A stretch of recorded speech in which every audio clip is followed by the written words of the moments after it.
Quranda gəlmişdirmi? Hansısa bir mövzunu açırsan, hansısa bir İslam dinin qayda qanunu deyirsən, cavabında bunu eşidirsən. Quranda varmı? Quranda gəlmişdirmi? Bəzən də İslam dininin bəzi göstərişlərini rədd etməkdən ötürü, inkar etməkdən ötürü qarşı tərəf tez bunu deyir. Quranda gəlməmişdir, qəbul etmirəm. Cavab 1. Bu iddianın özü Quranda gəlmişdirmi? Əgər kimsə deyirsə, Quranda gəlməyibsə qəbul etmirəm, o Quranla oturub durur, o Quranla danışmaq istəyir. Bizim sualımız budur. Bu iddianı Quranda gəlməyən şeyi qəbul etmirəm, Quranda varmı? Ümumiyyətlə, hər o şey ki, Quranda gəlməyibsə, qəbul etmirsənsə, bu fikir, bu iddia, bu qanun özü Quranda gəlmişdirmi? Danışanda deyirsiniz ki, Quranda yoxdur, qəbul etmirəm. Quranda yoxdursa, niyə qəbul etmirsən? Bunun özünə Qurandan dəlilin varmı? Bir daha deyirik. Quranda yoxdursa, qəbul etmirəmi Quranda tapa bilərsinizmi?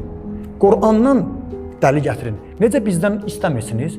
Biz də sizdən tələb edib istəyirik. Bu iddianız ki var, Quranda gəlmişdir ya yox. Quranda yoxdursa deməli qəbul etmirəm. Bu iddianız da Qurana əsaslanmalıdır. Çünki siz ancaq Quranla danışırsınız.